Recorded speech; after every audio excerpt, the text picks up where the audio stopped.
আসসালামু আলাইকুম প্রিয় ভিউয়ার্স, কৃষিজার অন্তর ইউটিউব চ্যানেলের পক্ষ থেকে জানাচ্ছি আন্তরিক প্রীতি ও শুভেচ্ছা। আজকে আমি দেখাবো আপনাদের চাল কুমড়া চাষ। আবার এক এক দিয়ে একে নাম ডাকে, কেউ বলে চাল কুমড়া, কেউ বলে জালি।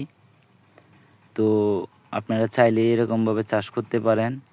আমার জানা মতে সবচাইতে লাভজনক ফসল হইল ওই চাল কুমড়া। আসলে ওইটা মানে একবার লাগাইলে তো প্রায় একটানা 4 মাস 5 মাস ফল দেয়।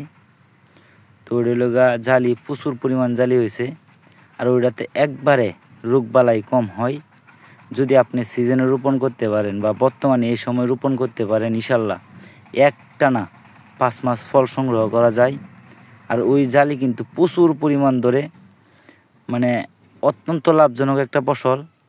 আসলে আমরা অনেকেই জানি যে মরিচ চাষে অনেক লাভ বা শশা চাষে অনেক লাভ, কিন্তু একবার কেউ এই জালিটা চাষ করে দেখেন কীরকম লাভ। প্রচুর লাভ, কারণ এটা অত্যন্ত পরিমাণ ধরে, মানে অধিক পরিমাণ ধরে, এটার ফলন অত্যন্ত বেশি। আর ওইটা করতে গেলে, চাষ করতে গেলে খরচ একবারে কম হয়। আপনি যদি 20% জায়গায় জালি করেন বা চাল কুমড়া করেন, তাহলে সর্বোচ্চ মাছা টাছা নিয়ে এই 10 থেকে 12,000 টাকা খরচ হতে পারে, এর উপরে হবে না। আর কাটনিও কম, এত বেশি মানে সার লাগে না, আবার এত বেশি নিড়ানিও দিতে হয় না, শুধু কোবায় দিলেই হয়। আর দেখেন তলে গাছ আছে, তারপরে দেখেন মাশাআল্লাহ গাছের গ্রোথগুলা অসাধারণ।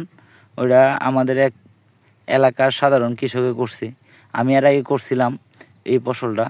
শুধু মানে ফল ছিদ্রকারী পোকা টুকটাক ওইটারে ক্ষতি করে, এর ছাড়া ওইটাতে প্রচুর পরিমাণ লাভ। আপনি যদি সিজনে করতে পারেন, আনসিজনের কথা বলি না, বর্তমানে রোপণ করলে যদি প্রত্যেক পিস জালি 30 টাকা বিক্রি করা যায়, 20 টাকা বিক্রি করা যায়, তাহলে ওইটাতে প্রচুর লাভ, কারণ ওইটাতে প্রচুর পরিমাণ ফলন হয়।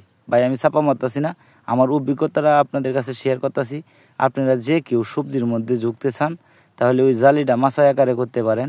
আমি নেক্সট টাইমে একটা ভিডিও দিব যে কত সহজে বা কম টাকায় আপনারা মাছা করতে পারেন।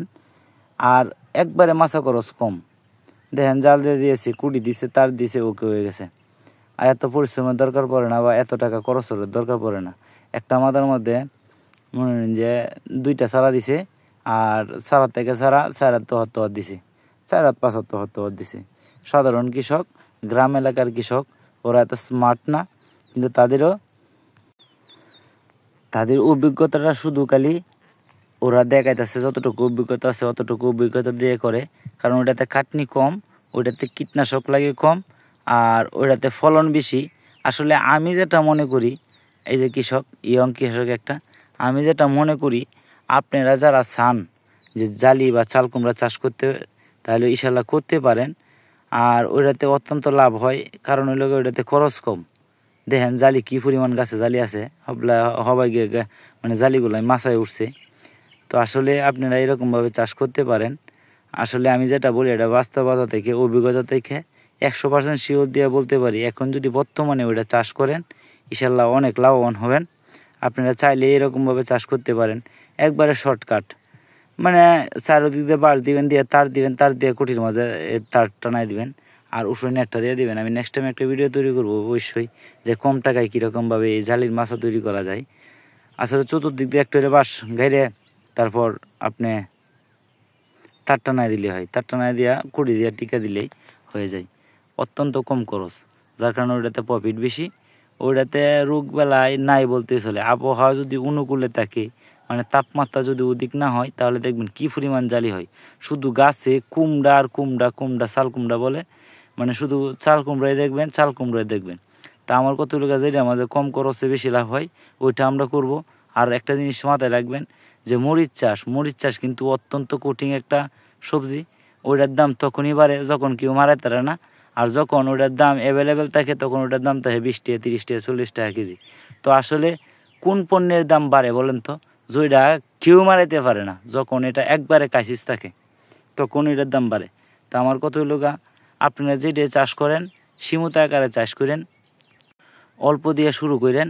অল্প আপনারা যেমন এই চাল কুমড়া লাগাইতে পারেন, আবার চিচিঙ্গা বা ঝিঙ্গা, করল্লা, মানে ওইগুলো আপনারা মানে সীমিত আকারে চাষ করবেন, এত বেশিতে ঝুঁকেন না।